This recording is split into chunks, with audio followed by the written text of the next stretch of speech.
Hey, if you clicked on this video, what's up? Thank you so much for doing so. Give me like 5 minutes if I can get your attention. See if it's worth it.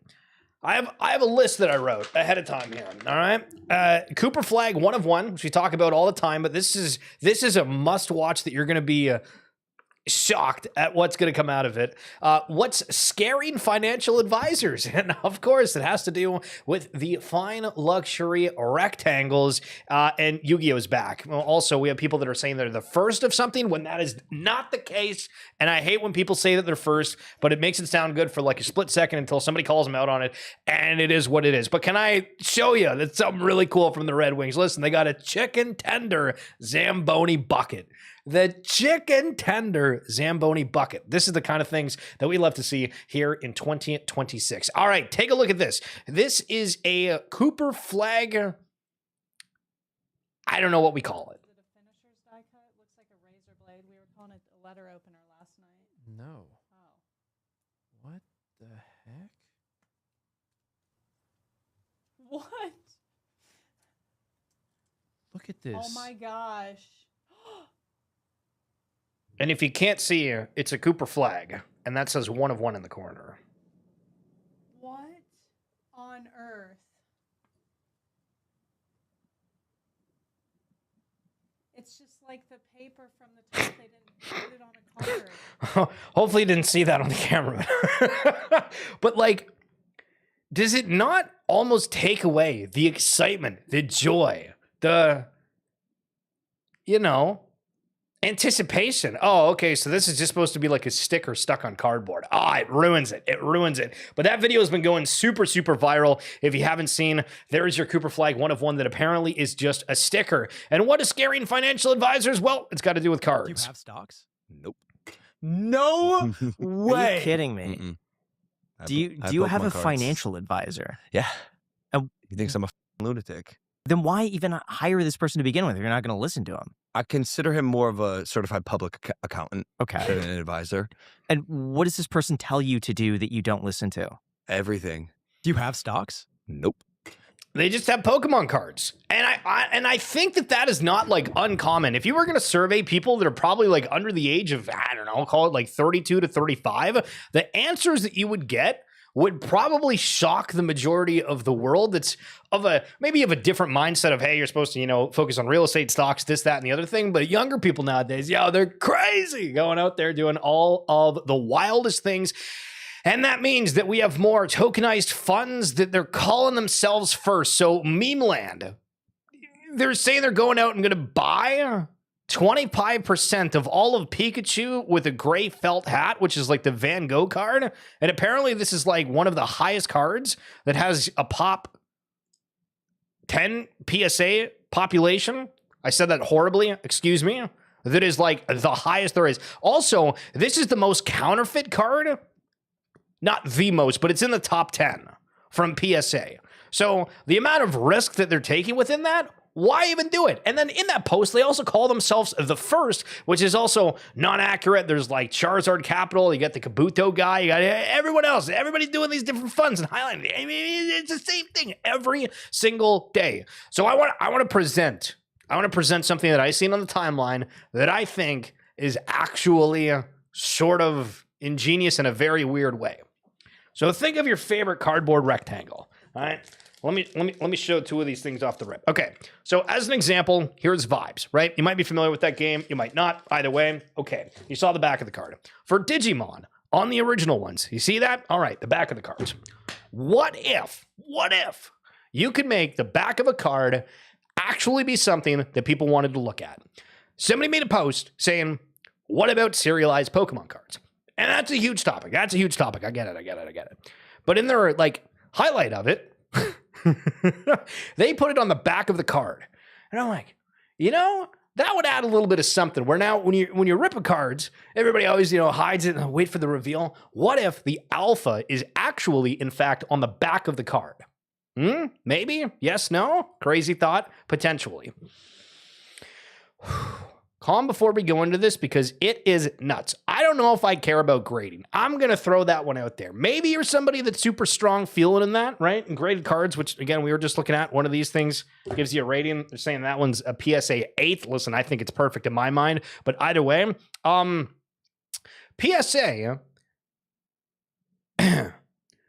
1.86 million cards graded. Okay? For February.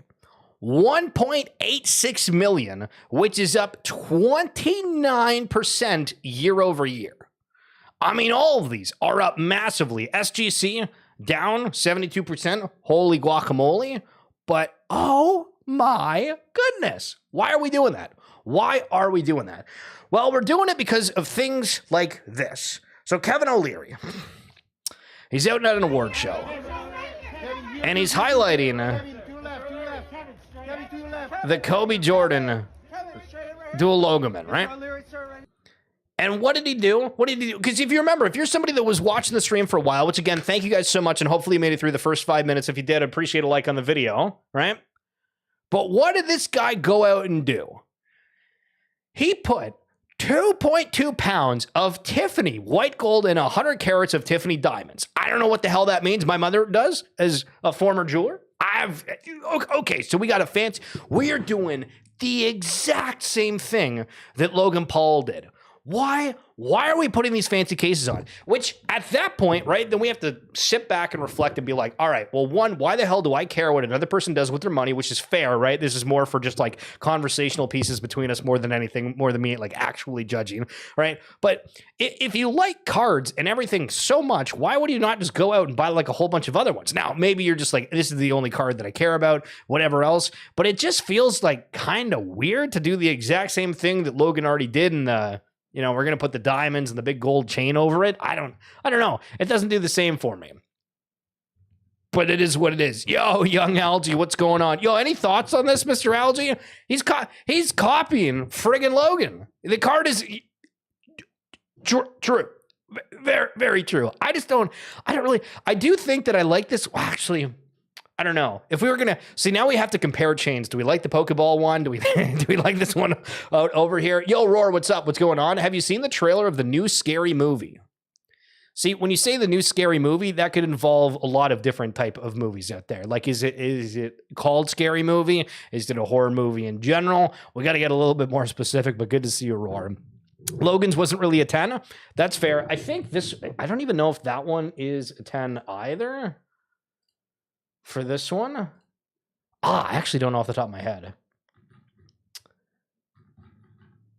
But either way, we'll continue on. It's called Scary Movie, that comedy sequence.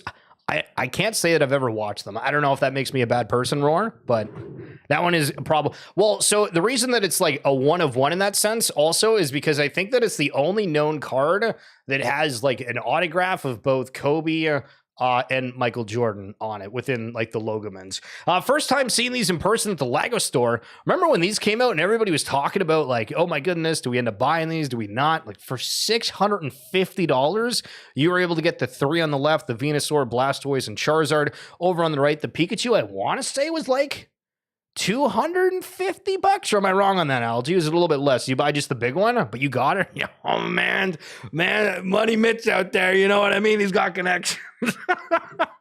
Hell yeah. Okay, so can we talk about sports for a second? So this is Matthew Schaefer. I'm going to go off on like a little tangent for a second, right? And we witness history all the time. So this guy has been absolutely insane. First overall pick in the NHL, 20 goals in the season, and he's 18. 18, all right, in the NHL, playing with men. Now that we're men, we can wear under, you know, the SpongeBob movie song. It's sort of like that. And then Lamine Yamal over in La Liga. You know, the absolute superstar. He's been insane.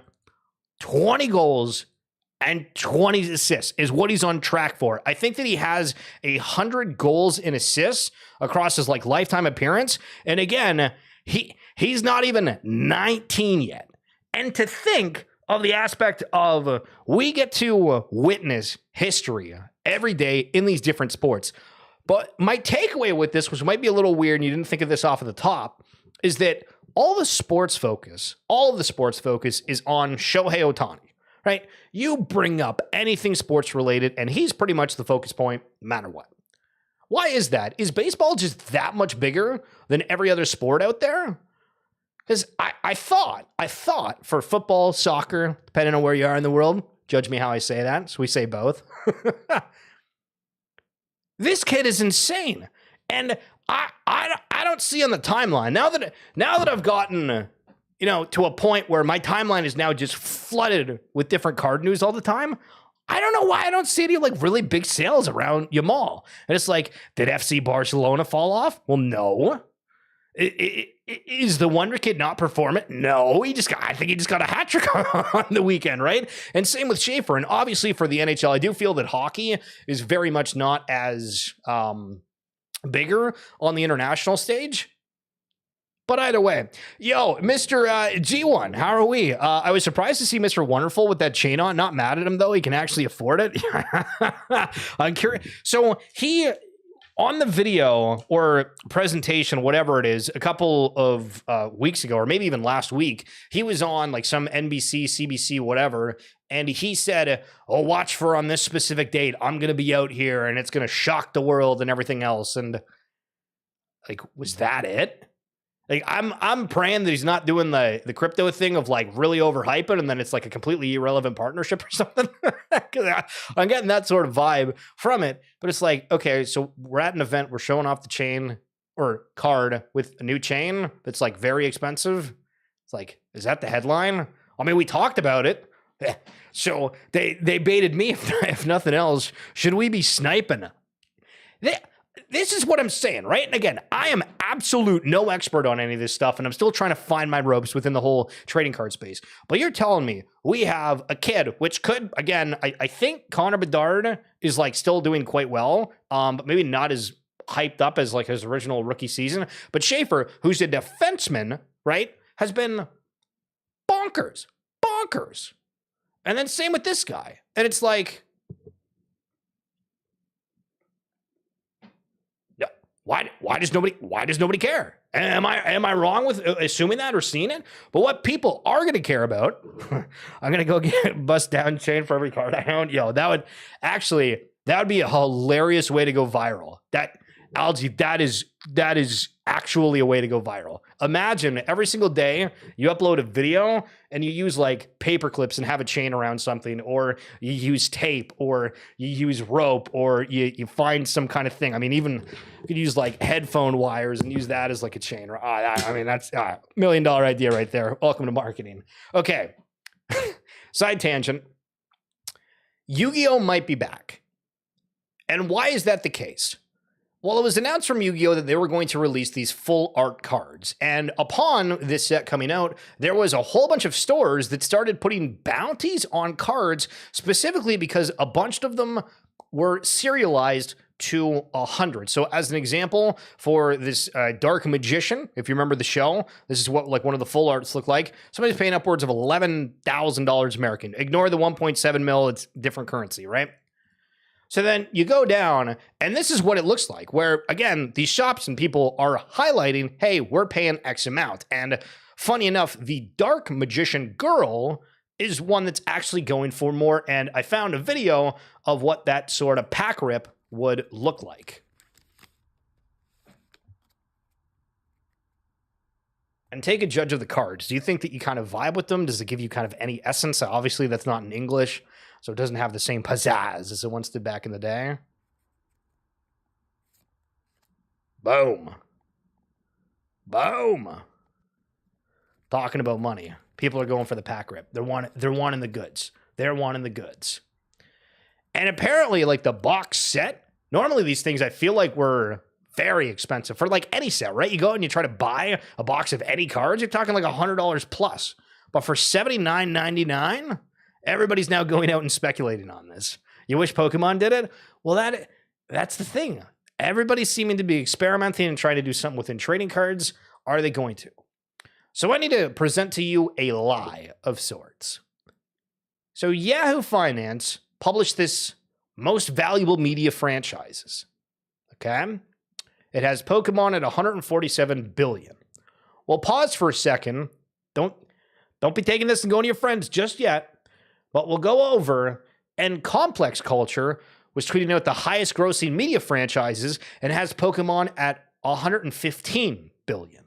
So 147 billion to 115 billion is a big difference, right? But then you scroll down and the one has Mickey Mouse and Friends at 61.2 billion, where Hello Kitty is highlighted at 89 billion, which that's sort of shocking to me because it doesn't feel like that's as big. And it has these lists where, I mean, even Star Wars, it's highlighting at 70 billion. And then this one, it has it at 46.7 billion. This is why we can't trust anything anymore. Like, what are we doing? And these are supposed to be like major publication headlines. I don't get it. Where is Harry Potter and Lord of the Rings in there? That's a phenomenal question. I mean, if we were going to say, okay, so how much has Lord of the Rings made? I mean, do we just call it like that? So 2.9 billion worldwide. Wait, what? Hold on a second. 2.9 billion. No, really? No. Dude, it wouldn't even put this like within the top 10. Lord of the Rings? No. I'm speechless from that. Twitter has too much posts that are just straight up false. Well, I mean, I think that like, so what do they have that's the same? All right, so they can at least agree that Pokemon is the top here. And then, yeah, it just completely goes down because they have Star Wars at 4, the other one's at 5. Disney Princesses at 5, at 4. So Yahoo puts Disney Princesses at 46 billion, where, the other one has it at 45.4. So that, listen, they're in line on the Disney Princess part, but that's about it. And then Roar, we got to look up the Harry Potter. So actually, question first, do you think Harry Potter has made more than Lord of the Rings? Wow, holy sugar. So assuming that the previous AI breakdown from Google, which said Peter Jackson's Lord of the Rings film trilogy grossed over 2.9 billion worldwide at the box office. Well, no, I mean, wouldn't it be more than that? Because they're saying off of the box office for the trilogy. But there's way more than that. Right? Okay, all right. We're throwing out red cards everywhere. But for the Harry Potter franchise, it's valued at 34.7 billion. So how much is the Lord of the Rings franchise? Can we just say that? Okay, so they put it at 5.9 billion. So it's about double in a little bit. So 5.9 billion for Lord of the Rings compared to, what was that? 30